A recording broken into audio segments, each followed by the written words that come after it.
we've returned to the outside for this review, because it is a lovely day and I'm really taking advantage of it.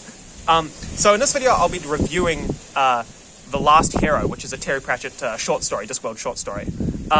So this book, a quick spoiler-free review, and this whole review will be pretty quick, but the quick spoiler-free review is that this is a really good book, it's really fun, and it sort of leads off from a couple of other Discworld series, and so you'll probably find this to be really enjoyable, just sort of extra tidbit to sink your teeth into, with good characters, good comedy, and a sort of interesting plot. So to get into the more detailed review, this book, let's just take it through each category, the ones I'm trying to be a little bit organized. So in terms of plot, this book is quite strong relative to some of the other Discworld books. There's a very obvious plot, what's happening. You know, these guys are trying to destroy the gods, and this will destroy the world, and therefore our main characters must stop them from doing this. And then sort of everything that takes place in this book is either our main characters trying to stop them, or us seeing these guys who are trying to destroy the gods and seeing their motivation and seeing what they're up to. And so it's a pretty obvious sort of narrative thrust kind of in two parts. One group is doing this, X, one group is doing Y. They must conflict, and then there's a Z group, which is the gods themselves, who is sort of a wild card, which we kind of see at the end, right? And so it's sort of a very obvious thrust of stuff happening, and it sort of works in a very succinct manner, and you sort of always understand where you're going. Well, obviously, you know where you're going because you're actually given a specific physical destination as well for the plot to go to, which is the home of the gods, right? So that works. Plot is great. In terms of comedy, which I believe is a thing that Terry Pratchett books, it's a good way to judge them a lot of the time because that's a big part of what he's trying to achieve. And this book, it all lands for me. I found the jokes with the boomer heroes to be really funny. I really enjoyed the character of Harry, who's like the Dark Lord, and he just feels like, being a Dark Lord is, such a hard job, and that's a really enjoyable piece of comedy.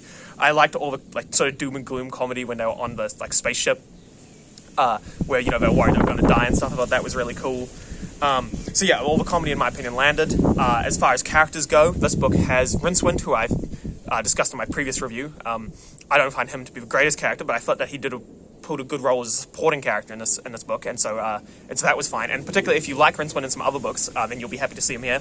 Carrot, I always enjoy. I'm a massive City Watch fanboy, so just seeing him, I didn't actually know this book existed, so I was really happy to have another opportunity to hang out with Carrot.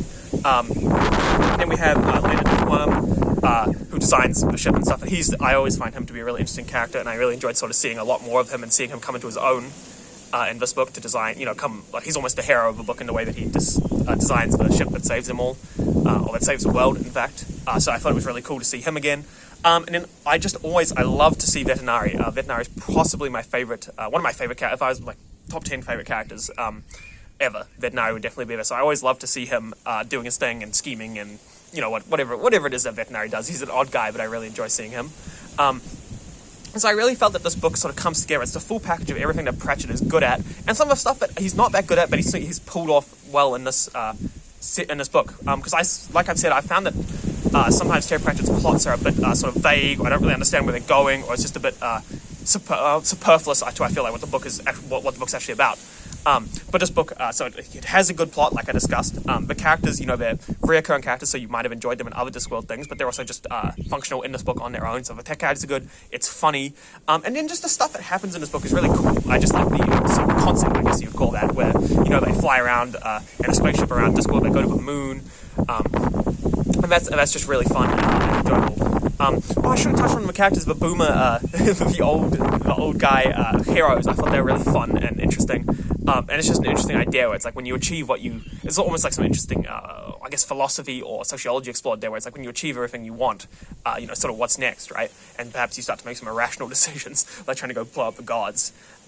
So I just felt that every part of this book sort of functioned really well, and it was really, and because it's a short story, everything is sort of really clipped and precise, and it doesn't feel like there's any fat or any meandering in the story. It was sort of, you get right into it, you enjoy it, and then you're done, which I'm kind of sad about, because I wish it was longer, but it is the length it should have been to sort of deliver the exact style of book that Terry Pratchett was going for. So I really can't fault this book too much, and I'd say this is definitely one of my favorite Discworld books. It's just fun, quick, and interesting, and I'm just sad that I don't have more, but I understand why I wasn't given more. So yeah, thanks very much for watching this review, and I hope you have a great day. See you later.